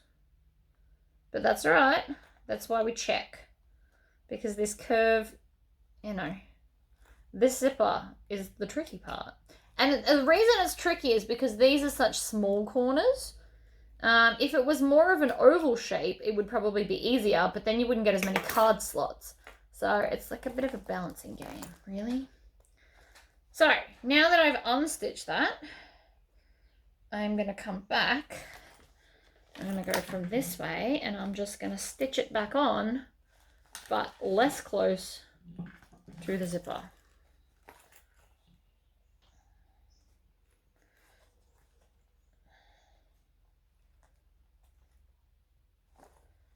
Okay, So I'm going to hold that like that. And then I'm just going to come up and I'm going to just sew that corner again. There's no shame in it being a little bit wrong, so long as you fix it. If I didn't show you that, you would never know it was there now that I fixed it. Right, so now I can zip all the way around. Crisis averted, ladies and gentlemen. Right, so now I'm going to flip this back so it's wrong sides out, like this. Oh, and I just knocked that clip off. That's annoying. Not at all what I was trying to do. That's all right. I can line, so that clip, the side clip came off, but that's where that center mark is, so I just work my way across, and that's where the other side one needs to go back on. These things happen, it's not the big deal. So, before we move on to the next side, I'm going to add my binding. Now, I've just used the same color because it's going to blend in because of the print. In the tester one I did, I just used all waterproof canvas. You can use waterproof canvas as binding, but sometimes it gets a bit tricky. And I think I'm going to put the join to my binding on the bottom, so that's not in your face when you open the bag. So this is a double fold.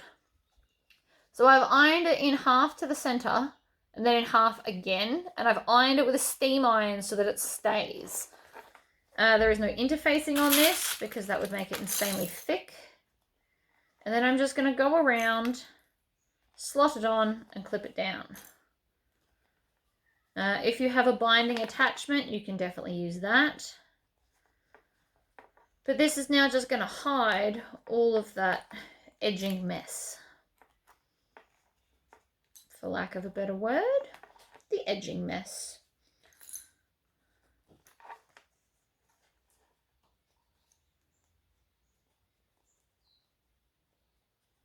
You want to make sure it's actually going over the edges and hiding everything.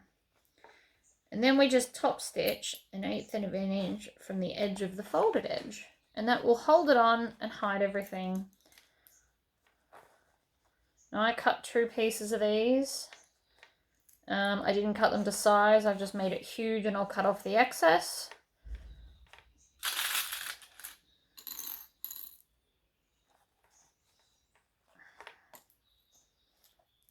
From memory, I think it's 2 lots of, I want to say around 30 inches for each side, or 28 or something. My brain's saying 28, but then you also need some to overlap. So I just do 2 widths of the fabric and cut off the excess. I can't remember off the top of my head. Like I said, I designed this weeks ago. I just haven't done the video yet. So, slotting it on, we're twisting around. Now, when I get back to the start, I'm just going to cut a little bit past the start. That bit's now useless to me. I'm going to fold under the raw edge and then just add it into the clips that are already here. And then that way, that will stitch on. So, it's just going to be like a fun little thing. You won't really notice the binding once we've stitched the bag all together. And it should be glorious. So, we're going to come and put the binding on now. So I'm going to go slowly. There is a lot of layers here. We don't want to damage anything. We just want to hide that edging. Essentially all I'm trying to do right now. Because this bag doesn't really work without binding. It'd be way, way, way trickier. And I wouldn't even bother designing it without it.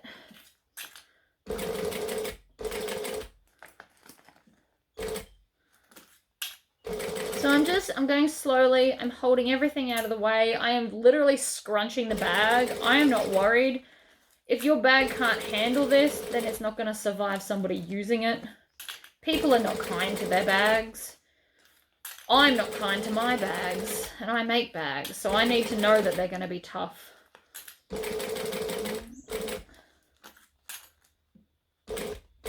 All right, so this is the thick side. So I want to go really slowly here.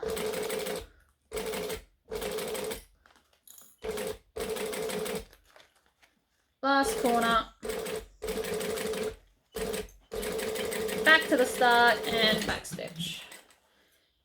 Oh, and I just ran out of bobbin thread. That worked out perfectly. Like, I'm talking not even an inch left. I could not have timed that better if I tried. Right, so now that's got binding. So see how you can't really tell, and then you got to think it's going to be inside the bag. It's like quite subtle. Because I've used the busier print, the binding is quite subtle. But you can actually just buy your own binding and do it that way if you prefer. I need to do another bobbin. For a small bag, it uses quite a lot of bobbins. What is this? Bobbin number 3 now? So I don't undo my entire machine. I cut it off. I take it out of the moving parts and then cut it off with enough that I can grab onto it. And then I leave it through all this other complicated part because I'm too lazy to rethread my machine. It takes so much time that I prefer just not to.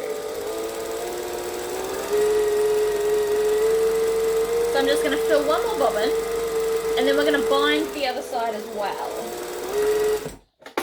This side's the easiest side of all the bits we've done. This one will be the easiest, which is why I leave it till last. You could build the bag backwards. It's the same principle. Well, not really, actually. Don't build it backwards, because that would mean that your whole bulk will have to go into this part, and that would not be fun. Now that I think about it, definitely don't build the bag backwards. Terrible idea. Ignore I ever said that. So I only have to rethread the little parts that move, because if you leave stuff in here, it gets all knotted up and has a meltdown. Then you got to spend 5 minutes unknotting it. So it's not ideal. All right. So last side. This is now going to have to actually go in there, but I tend to just kind of fold it over. It's going to be easier like that. You want to make sure that the top zip is definitely open. And so now these are the last pieces left. So we've got our binding, which will be last. We're going to take our outer panel and our back piece, and we're going to put them together, and we're going to baste them together so that it becomes one piece, because we're binding.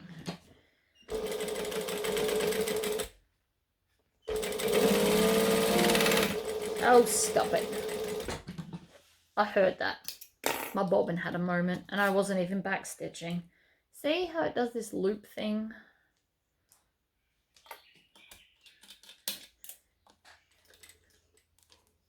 And I tightened my bobbin recently, so it can't really be that.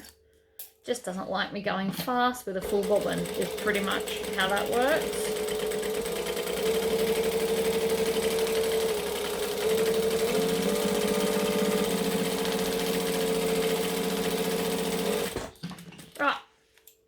Done. Trim off all my sets of tails. We've now got a back piece. So this is the top. So we do the top at the top like that. And I'm going to add more than one clip as always.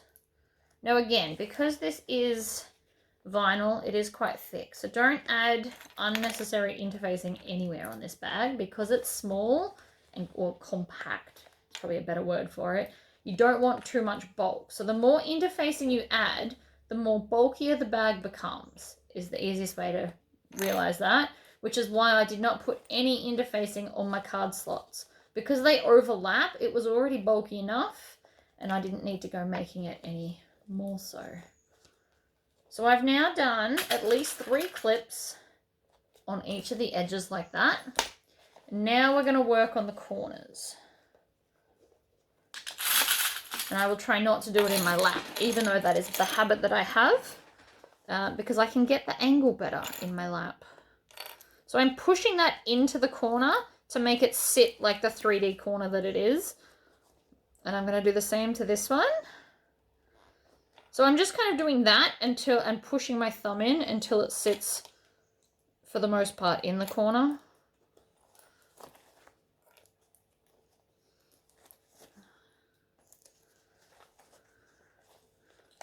So again, squishing it down into the corner and then adding the clips to hold it where you've got it.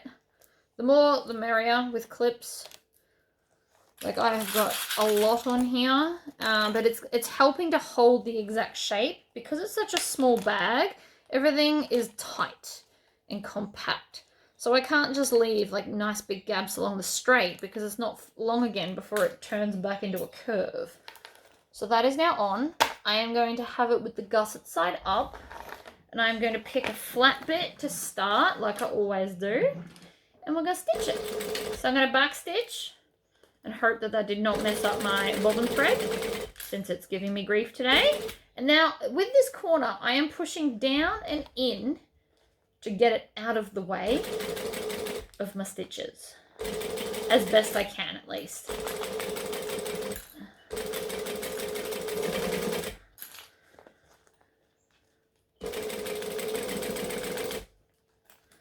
You're going to make sure that you don't accidentally get all the hardware that's hanging out of the open pocket. But it is important to keep it open because A, it's making it more flexible, and B, we need to be able to turn it through later. And some people struggle to open an inside-out pocket.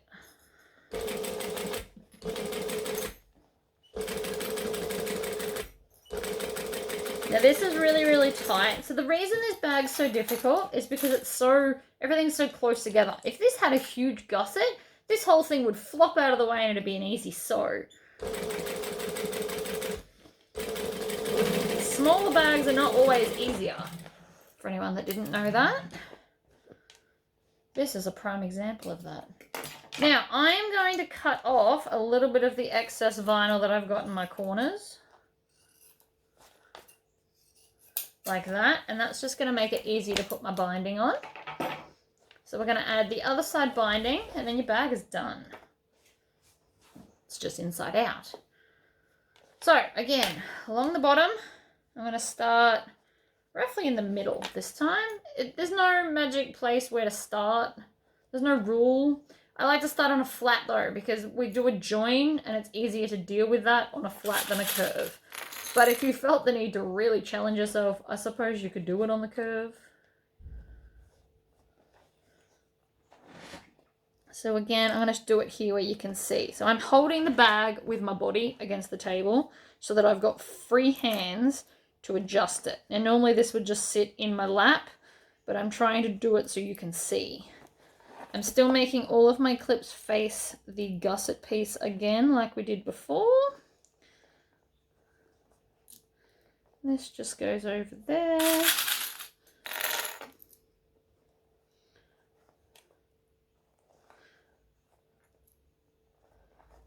Over we go. You want lots of clips to hold it in place. And because I did that fold, so that fold goes on the edge of the bulk of the seam.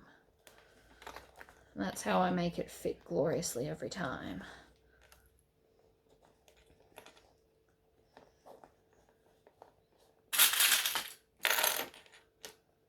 Clip, like so. On the edge, I'm just going to keep twisting the bag around to make it nice and easy for myself. Now that I'm back to the start, so there's the start. So again, I just want to chop a little bit past. You don't want to have a lot of overlap, just a little bit. Tuck under the raw edge and then lay it down under the first clip. And I'm going to add one more in there for good measure. Right. So it looks the same as the last one. It pretty much is the same as the last one. And then again, I'm going to start on a flat. I'm going to back stitch. You don't have to start where the join is. In fact, I started on the opposite end to the join. Whatever you're comfortable doing is fine. I just look for the place that's got the least amount of clips and start there.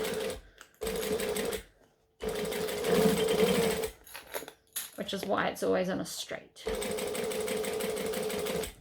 So I'm doing that thing again where I'm pushing this finger up against the binding to make sure that it stays where it is as I pull the clips off. So there's my join. So I'm now about halfway through. Pull the clips off. You want to tidy your clips as you go so that they don't get in the way.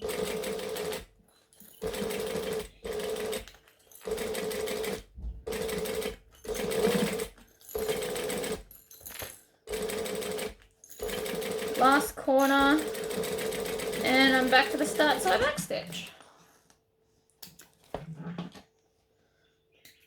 So now that I've chopped up everything off and it looks lovely, we are then going to, first thing I'm going to do is pull that flap through because it's a big part of the bulk, and then I'm just going to slowly turn it out the right way. And then I'm going to push that out. You are going to need to Tory squish this. It is going to need it.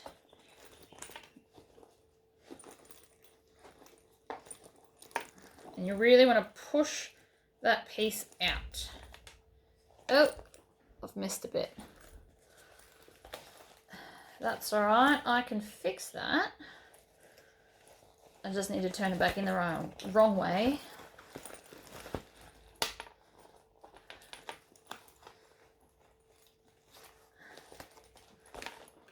And I'm just going to bring this in here.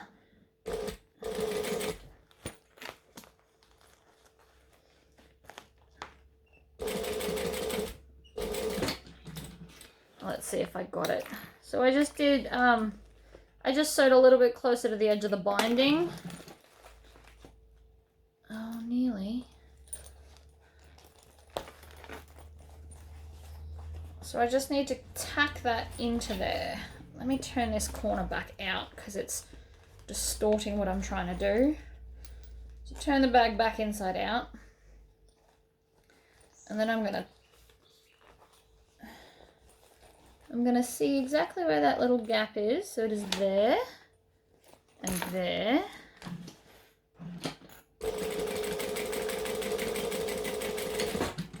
Right, that would have got it. Pretty sure I felt that. Here's hoping. Yep, got it. Right. So I just had to sew a little bit closer to the edge of the binding, and that has now closed that problem. Pushing it all out, we can clip that down. 1 and 2. So see, it doesn't sit super high out. There's not like a big gap in there, but there's just enough so you can actually fit something in your pocket. And then we're going to zip that up, poke that out like that, and put your zips wherever you want. You can have them all at the top like that if you like. And see how it really needs that Tory squish, especially along the thicker seams. So I'm going to roll it, and then I'm going to violently manhandle, as you guys tell me, and squish it round.